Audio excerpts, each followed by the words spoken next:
удобная ступенька для того, чтобы подняться наверх. У меня рост 168,5. Я стою здесь на прямых ногах с вытянутой шеей. Очень много места для погрузки, ну, естественно, потому что это что? Это грузовой фургон. Внутри на стенках специальные защитные накладки. Здесь просто покрашена краской. Здесь также пластиковая накладка. Защита, которая ведет в салон. Оп. Это все дело снимается. И там внутри полезное пространство. Специальная получается накладка. И даже какой-то уплотнитель. Замочки простые, поворачиваются в необходимое положение для того, чтобы зафиксироваться вот в этих пазиках. Ну и сюда, соответственно, вставляется вот этими вот крючками. Еще один важный момент фургона — это наличие света. Есть второй фонарь. Песик внизу кайфует под газелькой, смотрите. Песик под газелькой. Подгазельный пес. Специальный крючок на каждой из двух дверей, при помощи которого вот в этот паз двери фиксируются для того, чтобы удерживаться вот в таком положении, и можно было внутрь фургона беспрепятственно загружать груз. Бампер, на который, в принципе, можно становиться. Уплотнитель на дверях, который ко времени того, как мы взяли машину в аренду, к сожалению, он частично начал отставать. Камера заднего вида, благодаря чему можно беспрепятственно сдавать на машине задом и не бояться за ее сохранность. Ну и, естественно, есть парктроник. Такие вот большие фонари красивые. Видно вон лампочки. Раз, два, три, 4. Еще фонарики. И здесь у нас внизу запаска на все случаи жизни. Мне сказали, что она полноразмерная. Магнит, к которому замагничивается дверь. Вот она у нас закрывается. Ручка, которая ее открывает.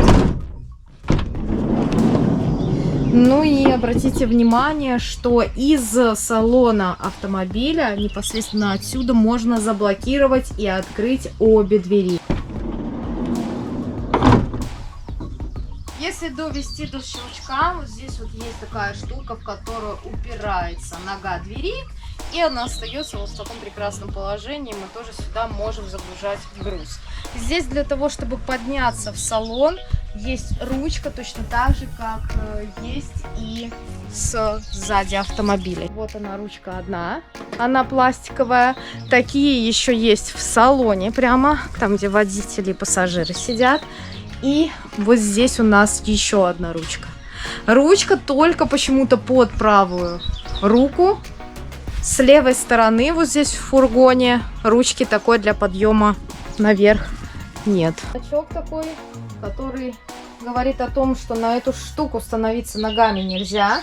Специально педалька, на нее поднимаетесь. Думаю, что вот за вот эти вот крючочки можно фиксировать какие-то веревки, либо резинку, для того, чтобы груз не болтался внутри, потому что никаких разделений для его расположения внутри нет. На самом деле, как нам объяснили, все дополнительное оборудование автомобиля, оно возможно вплоть до того, что вам сделают целый кемпер, и вы сможете в нем ночевать на рыбалке. Единственный минус большой этого автомобиля то, что у него, к сожалению, нету полного привода подключаемого, и у него только задний привод. Боковое зеркало, кстати, я на машине ездила 4 или 5 дней, очень хорошо видно, очень хороший обзор. Поворотник, подкрылок, брызговик, колесо, пластиковый большой бампер,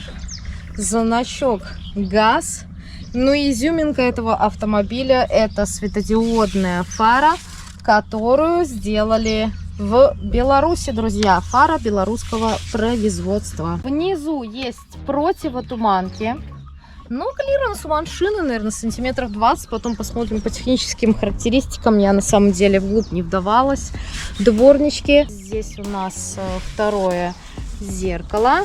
Лючок для заправки находится с левой стороны автомобиля, открывается изнутри рычажком, который находится в салоне. Кстати, двери эти можно открыть полностью. Вот здесь есть специальная накладка на корпусе автомобиля.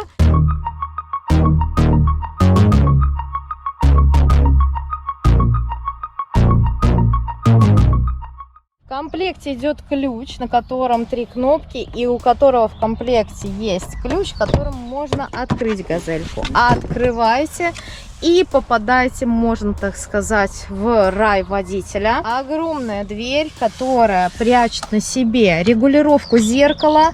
Вы можете отсюда с водительского сиденья поднять левое, правое окошко, один кармашек, второй кармашек и третий кармашек для того, чтобы можно было разместить какие-то мелочи. Вот эта вот штука совсем слабенькая. Включали здесь радио, оно работает очень тихо. Ну и, конечно же, для того, чтобы попасть в салон, есть подножки. Несмотря на то, что я вожу легковой автомобиль, несмотря на то, что у меня он маленький, с управлением этой штуки я справилась достаточно легко, потому что в те времена, когда я сдавала на права мы сдавали на «Жигулях». Итак, расскажу немножко про салон и про свои непосредственно впечатления от езды. Мне, как водителю, было абсолютно комфортно. Единственные трудности возникали при эксплуатации коробки передач. Она по сравнению, допустим, с моим Renault Duster достаточно тугая, и с ней нужно быть довольно дерзким, чтобы эти передачи переключить. Но впоследствии того, как ты едешь на этой машине, ты, естественно, привыкаешь, и для тебя становится все, в принципе, довольно-таки уместным. На машине я ездила по городу.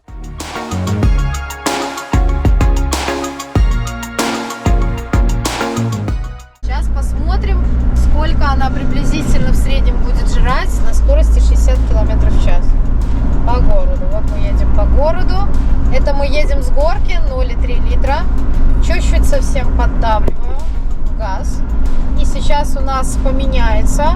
Мы пойдем постепенно в гору, посмотрим, как поменяются затраты на топливо.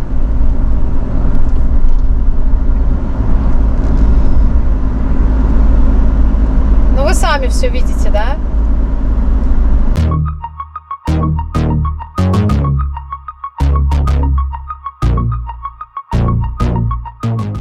На машине я ездила по трассе. В руле стоит гидроусилитель, и в машине присутствует даже круиз-контроль. Круиз-контроль я не очень люблю, я люблю вести автомобиль сама, но это очень полезная штука, если находишься в движении длительное время и хорошая трасса, хорошая полоса движения. Широкое лобовое стекло, хороший обзор с обеих сторон, с левой и с правой. Вот так вот мы сидим, 2 пассажира и даже собака.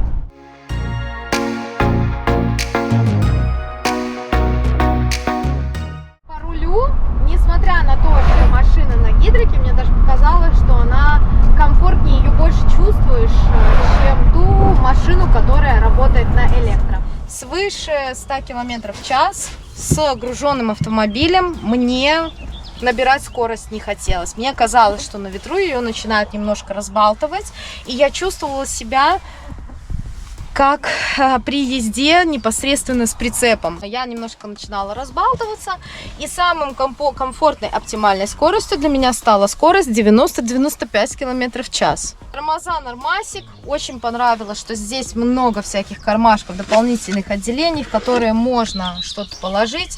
Здесь отделение либо под стакан, либо, как видите, можно установить бутылку. Здесь у нас регулировка решеток воздуходува. В машине есть кондиционер. Минимальная температура 14 градусов. Мягкое, если я не ошибаюсь, пневмосиденье, которое регулируется по весу водителя. Есть вот такая специальная крутилушечка, по которой вы выставляете свой вес водителя. И от этого зависит то, как мягко работает вот эта вот подвеска самого сидения. Можно поднять вверх или поднять вниз, выдвинуть вперед либо назад. Вперед-назад. к сожалению, из-за того, что сзади у нас находится фургон и сплошная стена, которая разделяет салон водителя и сам фургон, это максимальное положение, в которое вы можете откинуться. Я находилась за рулем 4 часа, мне было комфортно. Механическая коробка передач, 6 скоростей. Задняя включается поднятием вот этого кольца переключения, и мы включаем ее назад.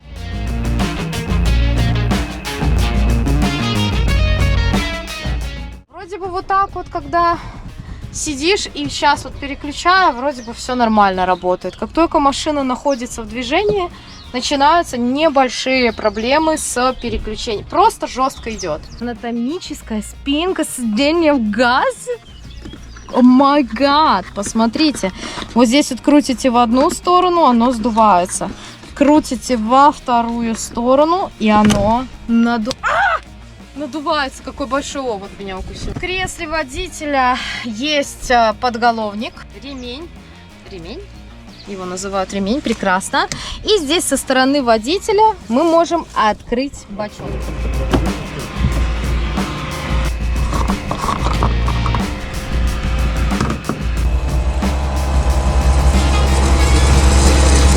Периодически она начинает дурить голову с пультом, перестает заводиться и просит выжать сцепление. При этом сцепление у меня выжато. Для того, чтобы она снова заработала, я ее сначала закрываю, потом открываю, нажимаю сцепление, и она запускается. Волшебство, ёпсель-матрёпсель.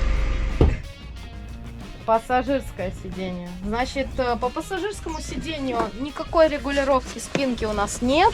2 пассажира могут сесть, каждому есть ремень для того, чтобы можно было пристегнуться. Подголовники у нас есть. Никакой пневмо, ничего у нас нет. Здесь внизу, кстати, прикольно, что сиденье у нас вот так вот поднимается. И здесь находится дополнительное пространство, в которое можно что-то разместить. В комплекте с автомобилем идет вот такая вот специальная накладка на капот, если холодно. Закрываем. Оно просто вот, смотрите, пошло сюда и задвинулось. Задвинулось, установили. Хотите поднять, вот здесь чуть-чуть, хоп, оно выдвинулось, и вы отогнули. Здесь какие-то предохранители стоят. Вот это, кстати, с такими вещами нужно быть поосторожнее. Вроде бы все довольно хорошо изолировано, по фишкам вроде все нормально, но все равно за этим нужно следить, чтобы это ничего не повредить. Внимание, вот здесь. Опа! Между водителем и пассажиром может быть вот такой вот прикольный широкий пластиковый столик с подстаканником. Резиночка, можно зафиксировать какие-то документы для ручки отделения. Но я сразу восприняла это как стол для еды, потому что я люблю пожрать.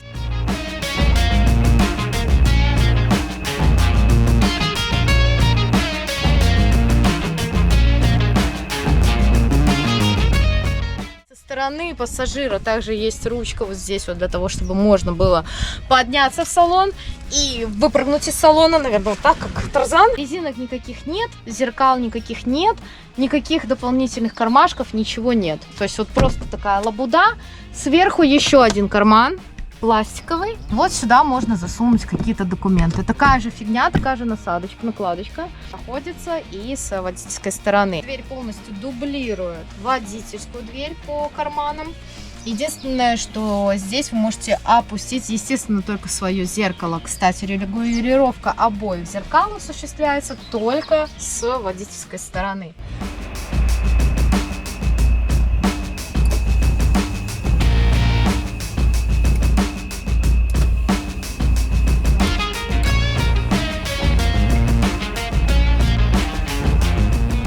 Снова подстаканник, снова какое-то дополнительное место. Здесь мы открываем, у нас бардачок, не поверите. Здесь еще дополнительное место. Здесь у нас секретный был бардачок, потому что он с ключом. Подстаканник, такой же с водительской стороны. Ну и здесь в центре мультимедийная система. Поездок ничем не пользовался, но здесь даже был закачан навигатор. Можно радио слушать, можно музыку слушать с телефона. Это кнопка выключения, включения мультимедии. Все понятно, все отлично. Есть громкая связь. В автомобиле есть Webasto. Это система прогрева двигателя в зимнее время.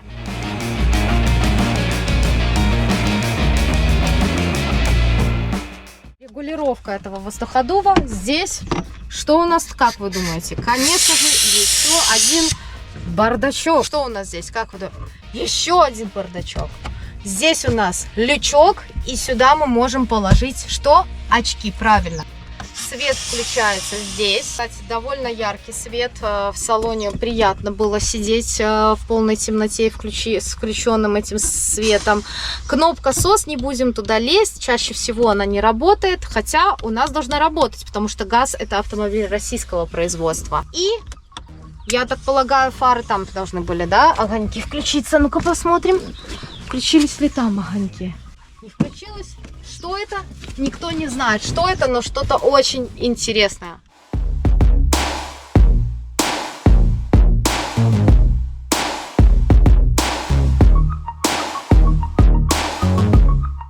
Автомобиль заводится от стартовой кнопки после того, как вы выжимаете сцепление. Довольно удобно, что вот здесь вот есть подстаканничек для этих ключей. Есть блокировка дверей и кнопка, которая закрывает, открывает двери фургона.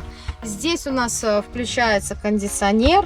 Здесь полностью выключается климат-контроль. Ого, да здесь есть подогрев сидений. У меня в Дастере есть подогрев только передних сидений. А здесь подогреваются сиденья и водителя, и двух пассажиров. Есть вот такая вот прикуривалка. Автомобильная зарядка. USB разъем есть со стороны как пассажиров, так и водителя. Находится вот здесь вот на панели. Водительский USB разъем также находится вот с этой стороны. У водителя также есть дополнительное место сверху, где можно что-то подложить. Вы слышали тест клаксона автомобиля.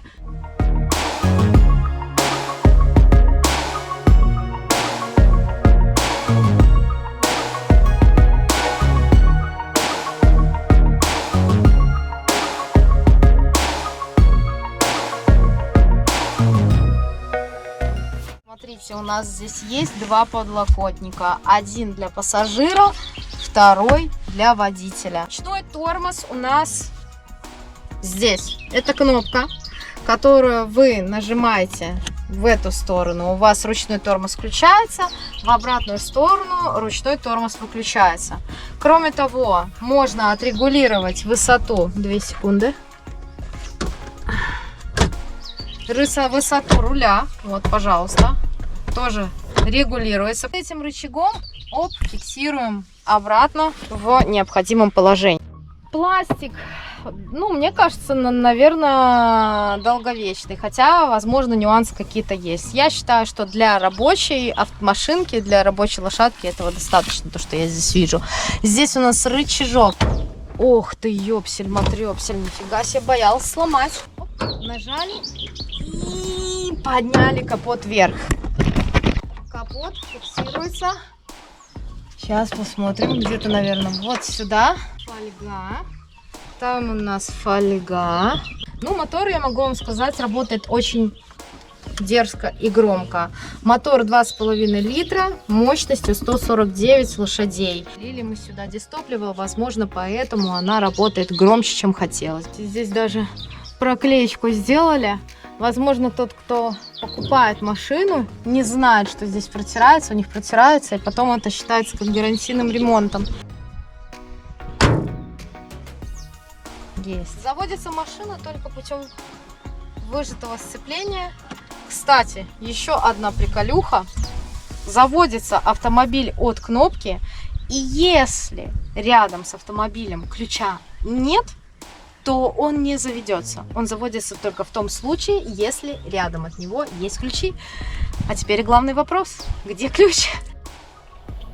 Мне кажется, я лучше вольюсь в эту атмосферу, если надену такие очки.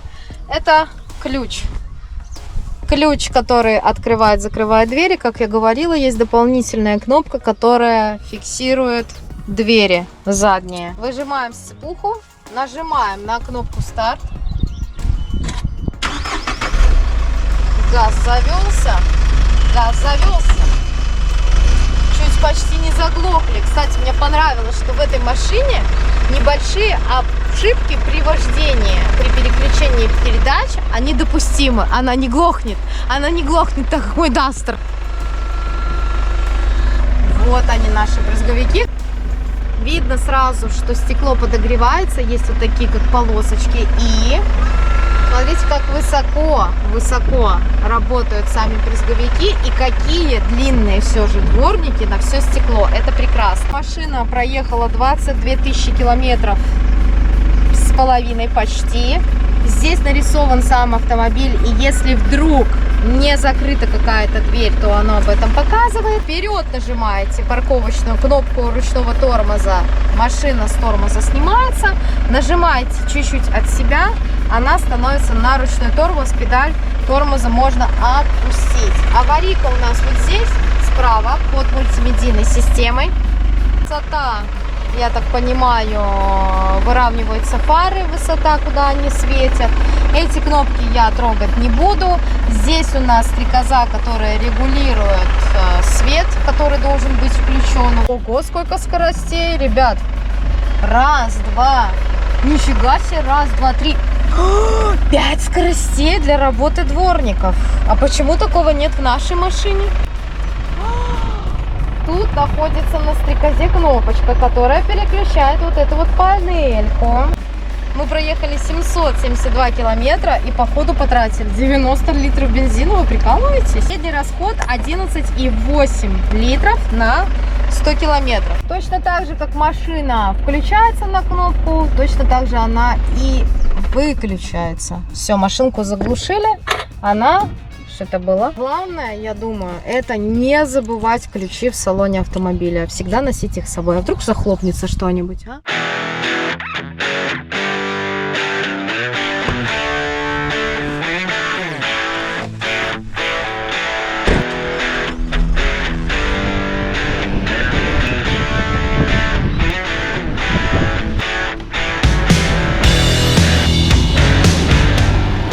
Если вам нравятся такие видео, если вы любите не только рыбалку, но и что-то о машинах, на которых можно ездить на рыбалку, или о вещах, которыми можно пользоваться на рыбалке, о местах, в которые можно ездить на рыбалку, обязательно подписывайтесь на канал, ставьте лайки, оставляйте комментарии, конечно, следите за обновлениями. Всем ни хвоста, ни шеи. Пока!